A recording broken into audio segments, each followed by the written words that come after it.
Hola amigos, soy el pastor Doug Batchelor de nuevo aquí. Saben que una de las preguntas que tenemos más que ninguna otra en esta época del año es si un cristiano debe celebrar la Navidad, y me he tomado unos minutos para abordar esto muy rápido.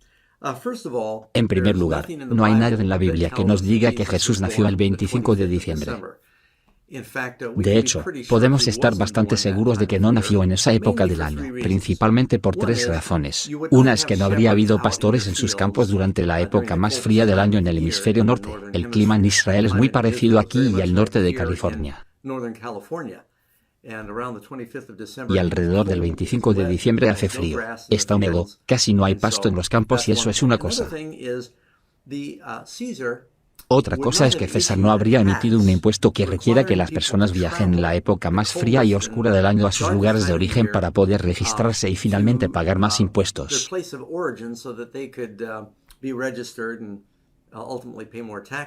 Generalmente lo hacen cuando hay campos en cosecha. Simplemente era mucho más práctico, por lo que es muy probable que César suponga que emitiría ese impuesto durante ese tiempo. Y la tercera razón, creo que es probablemente la mejor que sabemos cuando nació Jesús, porque nos dice en Lucas capítulo 3 que Jesús fue bautizado cuando él cumplió 30 años. Hay una razón para eso porque el rey David comenzó a gobernar a los 30. José salió a Egipto a los 30. Un sacerdote no podía rogar por servir hasta que tenía 30. Cristo empieza su ministerio alrededor de su 30º cumpleaños y se bautizó. Ahora, no sabemos cuál fue esa fecha, pero sí sabemos cuánto tiempo ministró y sabemos cuándo murió. Jesús murió en la primavera durante la Pascua 3 años y medio más tarde. Así que si simplemente cuentas 3 años y medio desde que murió y sabes que murió en una primavera, probablemente nació en el otoño.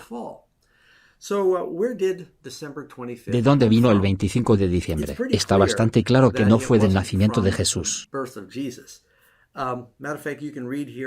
De hecho, puede leer aquí de la Enciclopedia Católica, afirma que la Navidad no fue uno de los primeros festivales de la Iglesia. Ireneo y Tertuliano lo omiten de sus listas de fiestas, y esos autores vivieron en el siglo III después de Cristo. Ya sabes, hasta el año 400 después de Cristo, ningún cristiano celebraba la Navidad alrededor del 25 de diciembre. Entonces, ¿qué sucedió? Bueno, es realmente algo astronómico cuando se piensa que el solsticio de invierno es alrededor del 21 y 22 de diciembre, lo que significa que será el día más corto del año. Los días continúan acortándose cada vez más hasta que llega el día 21. Entonces hay un tiempo estable durante aproximadamente 3 días, pero realmente no ven ningún cambio en los días.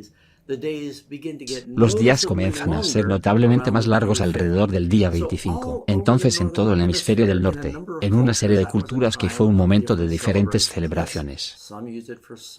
Si algunos lo usan para adorar al sol, otros lo hicieron porque era la época de la agricultura. Algunos lo celebraron porque los días comenzaron a alargarse nuevamente y simplemente se alegraron de que esto no fuera a oscurecerse cada vez más brillante y así, incluso en las Américas entre los indios en el hemisferio norte, todos notaron que los días comenzaron a alargarse alrededor del 25 de diciembre, por lo que cuando la Iglesia comenzó a tratar de elegir una fecha para celebrar el cumpleaños de Cristo, pensaron, esto será un buen tiempo y podemos explotar el hecho de que muchas de las naciones paganas están tomando ese tiempo libre. Incluso puedes mirar entre algunos de los muchos festivales. Por ejemplo, los romanos tienen Saturnalia y los escandinavos tenían el Yule. Abundan las leyendas sobre algunos de los antiguos dioses que nacieron el 25 de diciembre.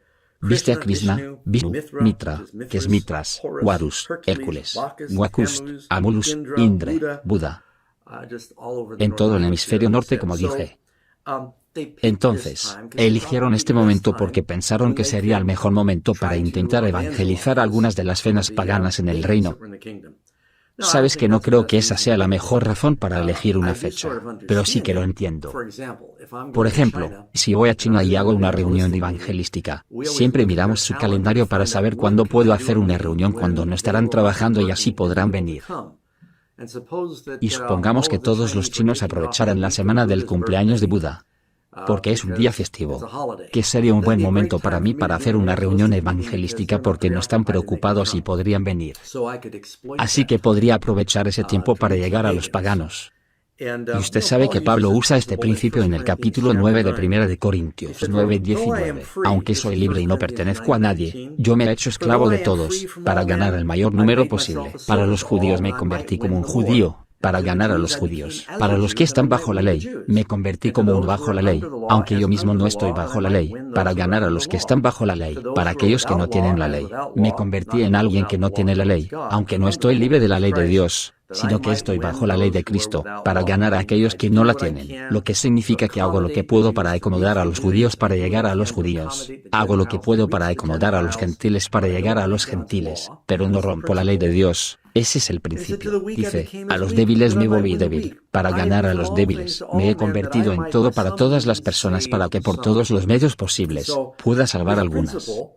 Y así, hay un principio de que, en la medida de lo posible, los cristianos deberían tratar de aprovechar cualquier cultura local para llegar a ellos, siempre y cuando no requiera sacrificar el principio bíblico. Ahora, los cristianos no deberían involucrarse en los adornos paganos de la Navidad. Santa Claus no es real. No deberíamos estar haciendo un trato sobre el famoso venado y quemar troncos de árboles.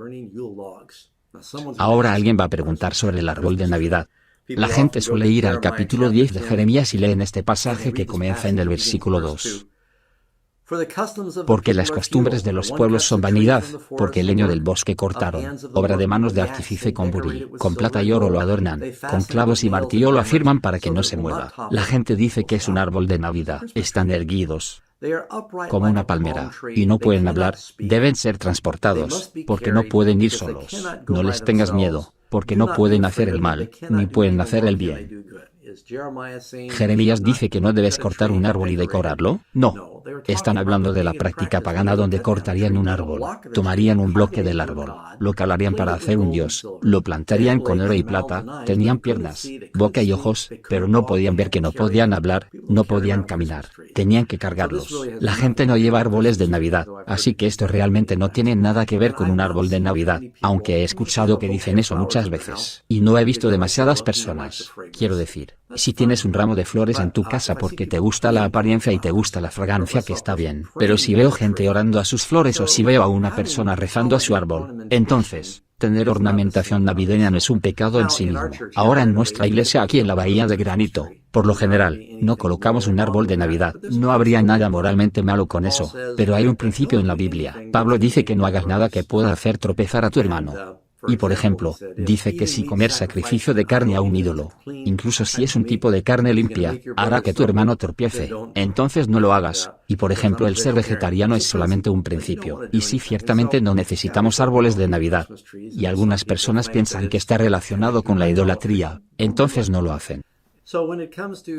Entonces, ¿cuándo debe un cristiano celebrar la Navidad? Obviamente, debemos alejarnos de las cosas que son paganas, pero si el mundo está hablando sobre el nacimiento de Cristo, entonces si el nacimiento de Cristo y la encarnación es un tema bíblico, si hay un buen momento para expandirnos en eso, para mejorar esa enseñanza por todos los medios, hágalo entonces. El Día de Acción de Gracias es un buen momento del año para que los cristianos mejoren la enseñanza bíblica y se concentren en expandir la enseñanza bíblica de gratitud y alabanza. Y así, si el mundo se está enfocando durante esta época del año en la primera venida de Jesús, qué gran oportunidad para nosotros para hablar sobre la primera venida de Jesús y señalar la segunda venida de Jesús. Dice, por ejemplo, en Romanos capítulo 14, esto no es obligatorio. Pablo dice en el versículo 5 que una persona considera un día más sagrado que otro lo considera todos los días por igual. Cada uno de ellos debe estar completamente convencido en su propia mente. Quien considera un día como especial lo hace al Señor. No se lo hagas a Santa Claus, y el que no observa el día al Señor, no lo observa. No hay ningún requisito para recordar estos días. Ahora, tenga en cuenta que la palabra pagano no siempre es un símbolo pagano, simple significa que es una cosa cultural. Hay muchas cosas culturales que hacemos que no provienen de la Biblia, que no son símbolos necesarios, pero si hay una práctica pagana que entra en conflicto con un principio bíblico, entonces debes mantenerte alejado de eso. Y de todos modos, con ese trasfondo, amigos, espero que te ayude un poco. Solo ora.